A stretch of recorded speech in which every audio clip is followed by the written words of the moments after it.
Moi, il y a des pensées en moi. Mais moi, je ne pense pas, car je ne décide pas des pensées qui s'imposent en moi. Ces pensées me traversent, je les ressens, je les exprime, mais je ne décide pas de ces pensées qui s'imposent en moi. Ces pensées que je ne choisis pas, ces pensées dont je ne suis pas l'auteur, ces pensées qui me traversent en me donnant conscience du concept de l'absolu parce qu'elles émergent de l'absolu et parce que l'absolu est. L'absolu est. Il est l'être. L'absolu est immuable et autosuffisant. Il est la conscience absolue qui pense tout, qui pense le tout. La conscience absolue qui est l'être et qui pense l'existence, qui pense l'illusion du réel, qui pense mon existence, qui me pense moi. Moi, je ne pense pas et je ne suis pas, car je n'existe qu'en tant que pensée de la conscience absolue. La conscience absolue qui est l'être et qui pense l'existence, qui pense l'illusion du réel, qui pense mon existence, qui me pense moi, et qui pense les pensées qui s'imposent en moi. Ces pensées que je ne choisis pas, ces pensées dont je ne suis pas l'auteur, ces pensées qui me traversent en me donnant conscience de l'absolu parce qu'elles sont pensées par la conscience absolue. La conscience absolue qui est l'être. La conscience absolue qui est immuable et autosuffisante. La conscience absolue qui est l'être et qui pense instantanément toute l'histoire de l'existence.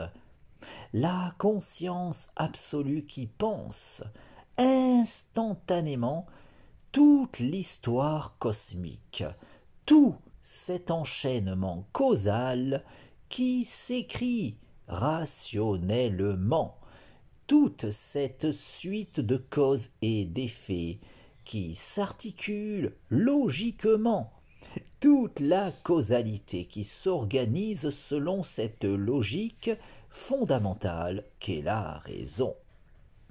Cette logique absolue qui transcende tout, la raison qui est dans les rouages de tout, la raison qui détermine fondamentalement tout, de l'origine jusqu'à l'aboutissement, de l'infiniment grand jusqu'à l'infiniment petit, en passant par ma conscience. La raison qui est cause de tout et cause du tout. La raison qui est absolue, immuable et autosuffisante. La raison qui est l'absolu, la conscience absolue qui pense tout, qui pense le tout.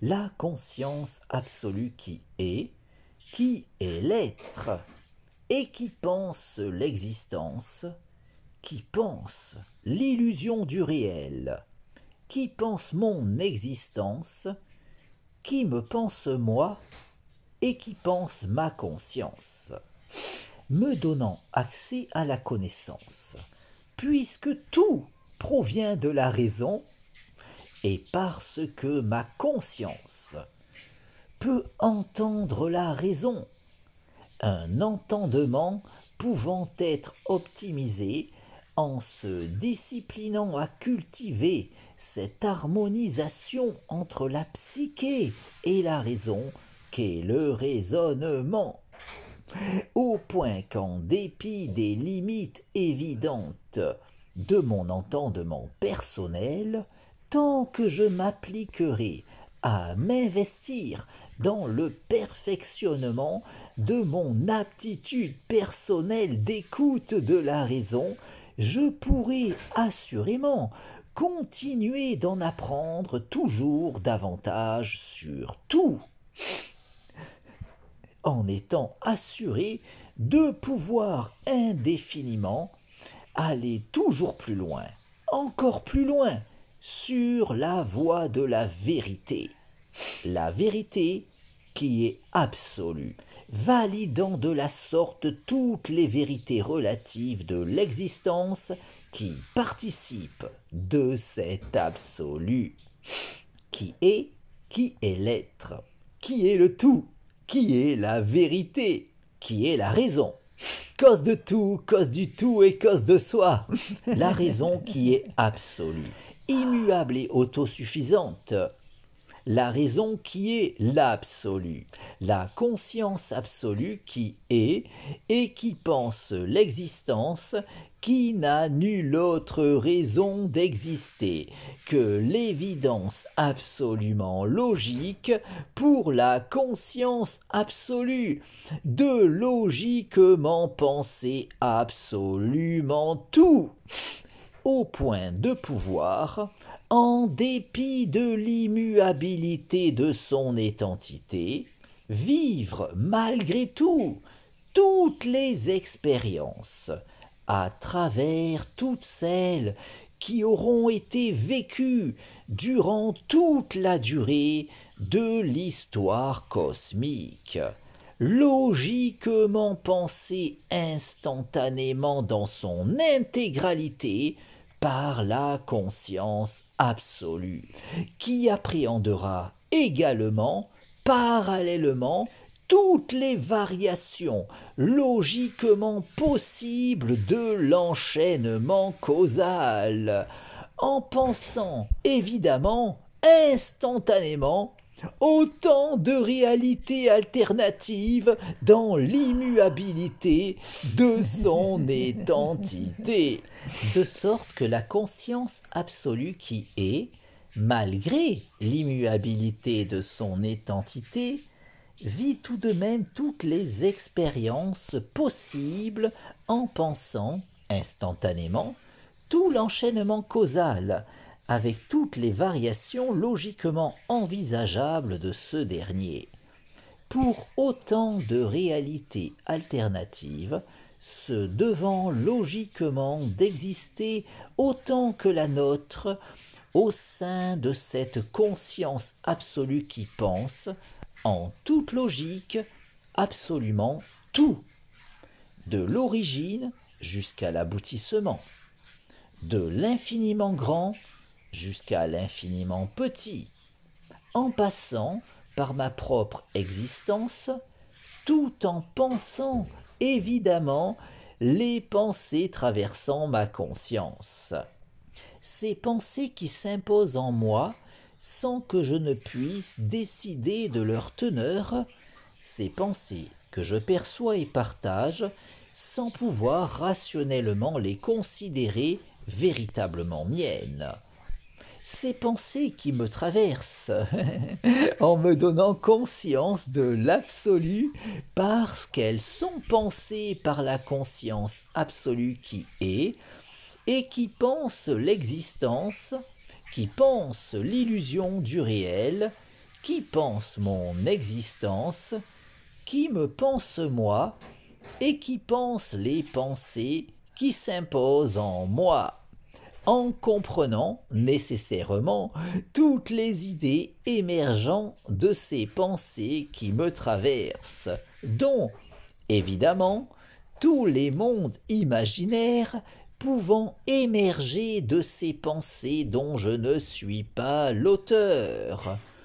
Autant de mondes qui ne doivent leur existence, fussent-elles uniquement dans ces pensées s'imposant en ma psyché, qu'en raison de l'évidence absolue de devoir logiquement exister dans la conscience absolue, puisqu'au vu de son statut, cette dernière ne saurait manquer de penser quoi que ce soit, au point qu'en raison de son absolutisme, cette conscience qui est, en toute logique, la seule et unique véritable conscience, qui, étant absolue, pensera logiquement tout, de l'origine jusqu'à l'aboutissement, de l'infiniment grand jusqu'à l'infiniment petit, en passant par ma conscience, en comprenant évidemment les pensées s'imposant en cette dernière, y compris en toute logique, tout monde imaginaire pouvant émerger de ces pensées que je ne choisis pas. Autant de mondes qui, en conséquence, ne sauraient logiquement être moins réels que celui dans lequel j'évolue, un monde n'existant en vérité qu'en tant que pensée de la conscience absolue, tout comme les mondes imaginaires peuplant ces pensées, traversant ma psyché. Des pensées logiquement pensées par la conscience absolue qui, en toute logique, pense évidemment tout. La conscience absolue qui est, tout en étant l'être à elle toute seule, et tout en étant également, en raison de son absolutisme, en toute logique, immuable et autosuffisante, au point de vivre toutes les expériences possibles et imaginables en pensant instantanément toute l'histoire cosmique, avec toutes les variations logiquement envisageables de la causalité, en vivant les expériences de toutes les formes de vie qui se devront nécessairement d'exister au cours de ce devenir instantanément pensé dans son intégralité par la conscience absolue qui, malgré l'immuabilité de son identité, peut ainsi vivre toutes les expériences en pensant notamment les vies de tout un chacun d'entre nous, tout en pensant autant de mondes imaginaires qu'il aura pu en émerger d'autant de psychés au cours de l'histoire cosmique, légitimant l'existence de notre univers, tout comme les innombrables réalités alternatives de ce dernier, logiquement légitimées par les lois de la probabilité, ainsi qu'autant de mondes imaginaires qui auront émergé d'autant de psychés à travers le temps. Un tout n'existant qu'en tant que pensée de la conscience absolue qui, étant l'être à elle toute seule, tout en étant logiquement, en raison de son absolutisme, immuable et autosuffisante, au point qu'en tant que conscience absolue, nécessairement immuable et autosuffisante, la conscience absolue qui est, pense forcément, instantanément, toute l'histoire de l'existence. Cette illusion du réel qui n'a nulle autre raison d'exister qu'en tant que pensée de la conscience absolue qui, en tant que telle, ne saurait manquer de penser quoi que ce soit. au point que la conscience absolue qui est, dans l'immuabilité de son identité, vit tout de même toutes les expériences possibles et imaginables en pensant instantanément absolument tout. Avec autant de mondes parallèles au nôtre qu'il pourra y avoir dans les imaginaires d'autant de psychés à travers l'univers, tout comme autant de réalités alternatives à ce dernier qui pourront se montrer logiquement probables selon les lois de la probabilité, pour cet enchaînement causal écrivant notre histoire. Une causalité totalement structurée sur la raison. Cette logique fondamentale qui détermine tout, de l'origine jusqu'à l'aboutissement, de l'infiniment grand jusqu'à l'infiniment petit, en passant par ma conscience, tout en me donnant conscience de cette logique absolue. D'où ma propension à pouvoir évoluer vers la connaissance, puisqu'évoluant personnellement dans un monde totalement fondé sur la raison, tout en étant personnellement capable de percevoir la raison. Car c'est uniquement pour cela que le monde m'est connaissable, puisque tout repose fondamentalement sur la raison, et parce que ma conscience peut entendre la raison. Cette logique absolue qui, à l'opposé de cet avis trop souvent soutenu, ne saurait souffrir la moindre limite, de sorte qu'il ne saurait y avoir la moindre question pouvant échapper à ces lumières, puisqu'en raison de son statut de brique fondamentale de l'enchaînement causal, étant le moteur fondamental de la causalité, le rouage essentiel de cette suite de causes et d'effets écrivant l'histoire cosmique, la raison est, en toute logique, ce qui détermine absolument tout, et ce, sans le moindre intermédiaire véritable, puisqu'elle détermine absolument tout, au point qu'elle ne saurait ignorer quoi que ce soit,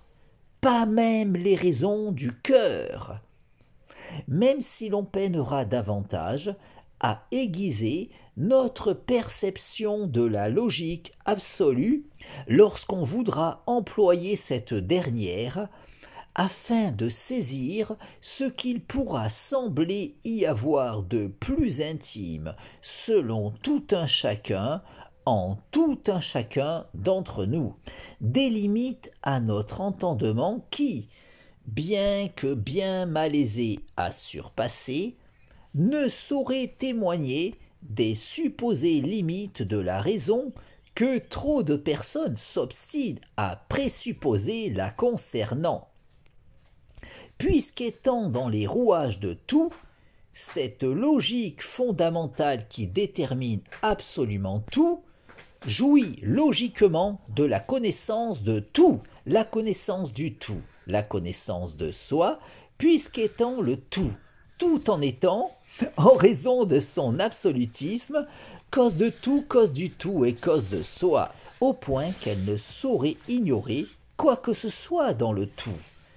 Quand bien même notre perception de la raison pourrait se montrer bien plus difficilement optimisable lorsqu'il nous importera d'employer la logique absolue pour nous éclairer sur les questions concernant ce que l'on considère comme fondamentalement particulièrement intime nous concernant, même si, en raison de la nature de la raison, étant donné que cette dernière détermine absolument tout, tout comme en raison de la raison de notre capacité à connaître le monde, tout comme à optimiser notre connaissance concernant ce dernier, puisqu'alors qu'il aurait pu nous être totalement étranger, quand bien même le fait que le monde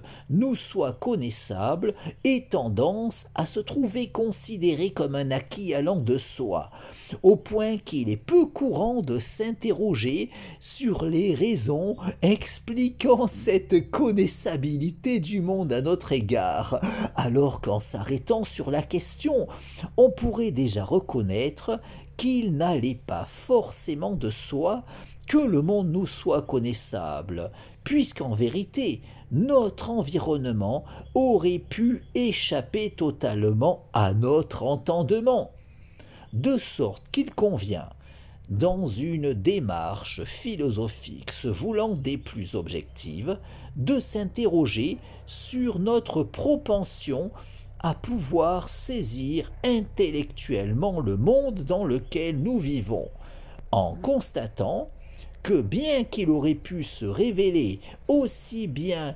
totalement insaisissable à notre intellect, le fait qu'il en soit tout autrement ne s'explique pas immédiatement.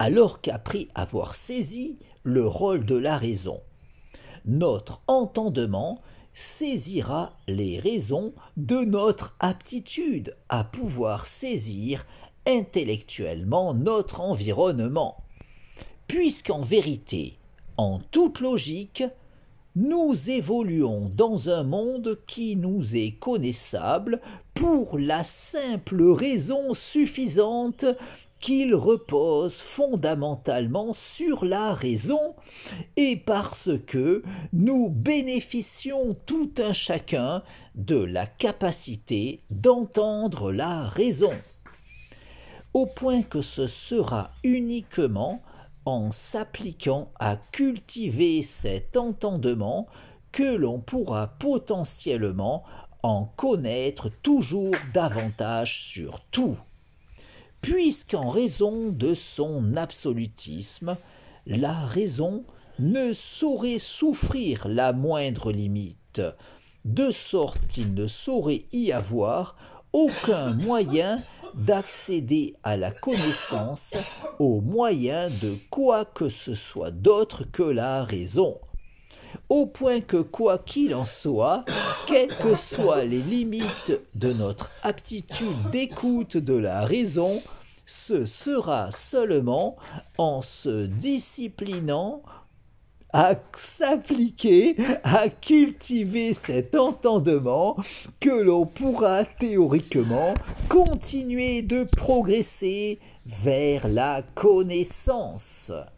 Aussi, tout en évoluant dans cet enchaînement causal totalement fondé sur la raison, grâce à mon aptitude d'écoute de cette logique fondamentale, mon entendement m'a conduit à trouver le sens de la raison qui m'entraîne dans cette illusion du réel qu'est l'existence, au point d'en arriver à présent à pouvoir jouir de la lucidité suffisante pour pouvoir faire cette expérience de rêve lucide dans ce rêve qu'est l'existence, de façon à pouvoir décider de mon existence.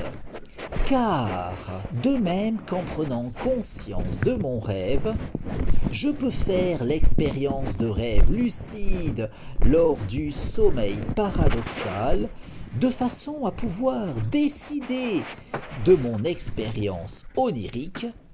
Ma lucidité de l'illusion du réel me permet de pouvoir faire cette expérience de rêve lucide dans ce rêve qui est l'existence, de façon à pouvoir décider de mon existence. La nuit, je me couche en décidant de mon rêve.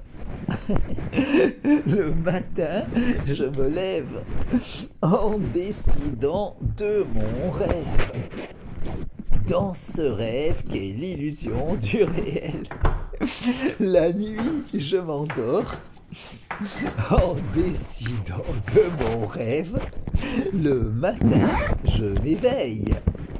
En décidant de mon rêve, j'ai conscience de l'illusion du réel. Je peux faire l'expérience de rêve lucide, dans ce rêve qui est l'existence. J'ai conscience de n'être qu'une illusion, dans ce rêve qui est l'illusion du réel. J'ai conscience de cette illusion qu'est ma vie. J'ai conscience de cette illusion qu'est mon corps. J'ai conscience de cette illusion qu'est ma conscience. Ma conscience peut faire l'expérience de rêve lucide dans ce rêve qu'est l'existence. Ma conscience peut décider de sa sérénité.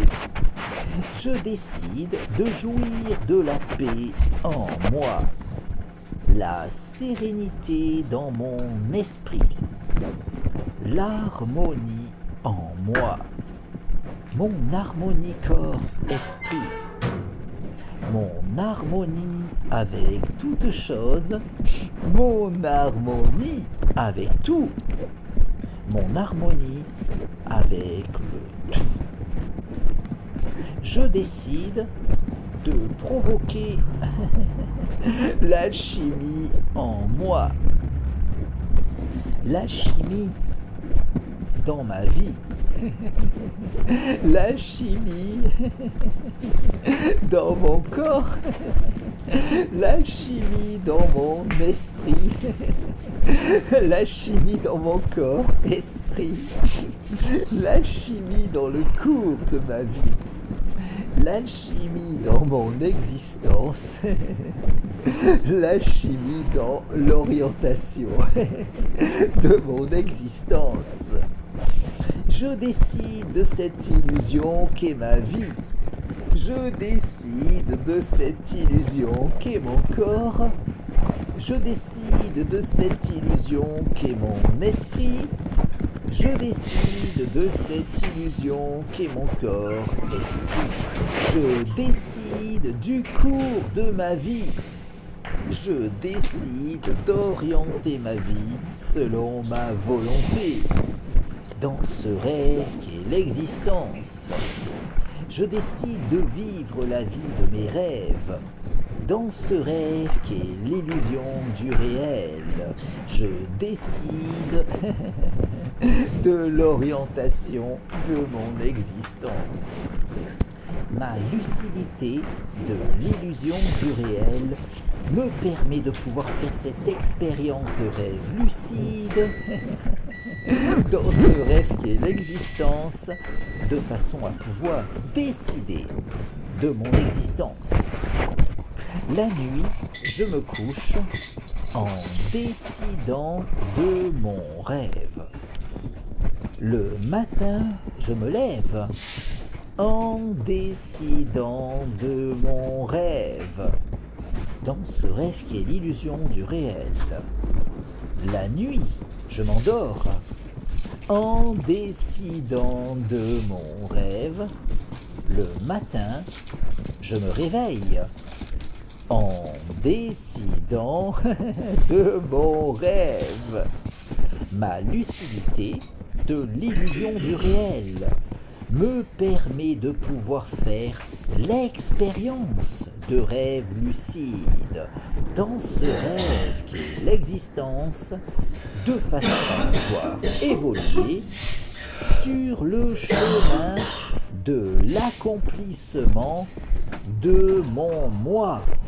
Car davantage je cultiverai ma lucidité, davantage je pourrai aller plus loin, toujours plus loin, n'ayant nulle autre limite que celle que je m'imposerai, de sorte qu'en cultivant toujours davantage ma lucidité, je pourrai toujours davantage poursuivre mon cheminement sur la voie de l'ascension de mon moi. Awa. La nuit, je me couche en décidant de mon rêve. Le matin, je me lève en décidant de mon rêve. Dans ce rêve qui est l'illusion du réel, la nuit, je m'endors en décidant de mon rêve. Le matin, je m'éveille en décidant de mon rêve. Ah ouah. Ma lucidité de l'illusion du réel me permet de pouvoir faire l'expérience de rêves lucides dans ce rêve qu'est l'existence, de façon à pouvoir décider de mon existence. Je décide de cette illusion qu'est ma vie. Je décide de cette illusion qu'est mon corps. Je décide de cette illusion qu'est mon esprit. Je décide de cette illusion qu'est mon corps-esprit. Je décide de jouir d'une santé optimale. Je décide de jouir d'un corps en bonne santé. Je décide de jouir d'une santé optimale, corps, esprit. Je décide de jouir d'une jeunesse éternelle. Je décide de vivre éternellement. Je décide de vivre éternellement en jouissant d'une jeunesse éternelle et d'une santé optimale, corps, esprit. Ma lucidité de l'illusion du réel me permet de pouvoir faire l'expérience de rêves lucides dans ce rêve qui est l'existence, de façon à pouvoir décider de mon existence. La nuit, je me couche en décidant de mon rêve. Le matin, je me lève en décidant de mon rêve. Dans ce rêve qui est l'illusion du réel. La nuit, je m'endors en décidant de mon rêve. Le matin, je m'éveille en décidant de mon rêve. Ah ouah. Ma lucidité de l'illusion du réel me permet de pouvoir faire l'expérience de rêve lucide dans ce rêve qu'est l'existence, de façon à pouvoir évoluer sur la voie de l'ascension de mon moi. Ah, ouah.